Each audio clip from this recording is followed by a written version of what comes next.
Welcome, fans of Fate Grand Order. I am Avon and you are watching FGO Tips. Today we are talking about bond points and levels. At the time of posting this, the Kara Kyoukai collaboration event is still going on, and I know a lot of you are still grinding away at those missions.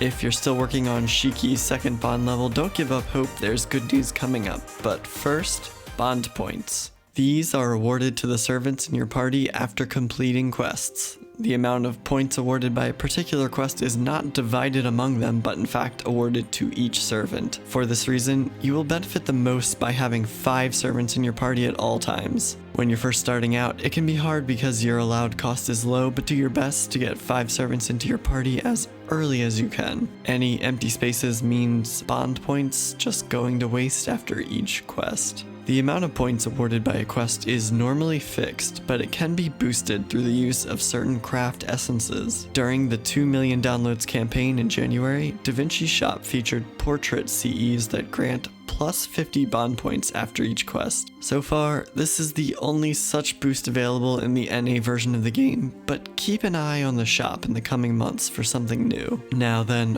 what's the point of all these points? Well, after a servant accumulates enough bond points, it will increase their bond level. Given enough points, a servant can eventually be raised from level 0 all the way to level 10. The amount of points required for each level varies a bit between servants and doesn't necessarily ramp steadily. Notice the cost to get from level 1 to level 5 is relatively low for 3-star Berserker Kyohime, but a bit higher for 3-star Berserker Lubu. While the cost per level is fairly even for Lubu, it increases a bit each time for Kyohime. Weirder still, sometimes the jump from level 1 to level 2 requires more points than the jumps from 2 to 3, 3 to 4, or 4 to 5. This is the good news for anyone still grinding out Shiki's bond level in the Kara Kyoukai event. It takes a total of 30,000 experience to reach level 2, but after that it gets a bit easier. It only takes another 20,000 to get all the way from level 2 to level 5. That means you are more than half of the way to bond level 5 before you even reach bond level 2. So don't give up hope if you're still working on it, there's plenty of time left.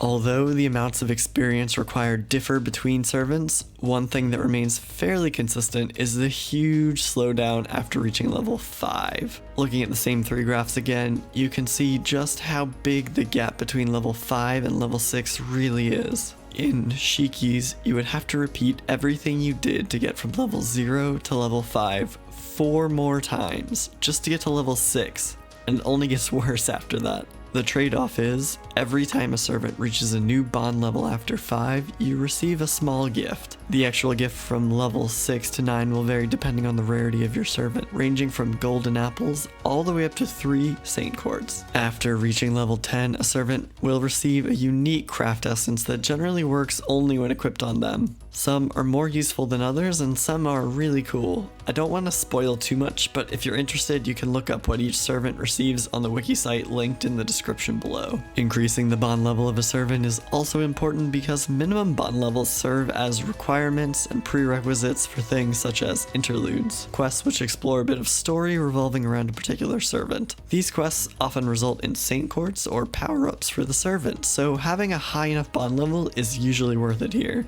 Increasing bond levels will also add information about servants in their saint graph. This is a fun way to learn more about the servants you like. The increased bond levels will also unlock more dialogue options for when you talk to the servants in your room back in Chaldea.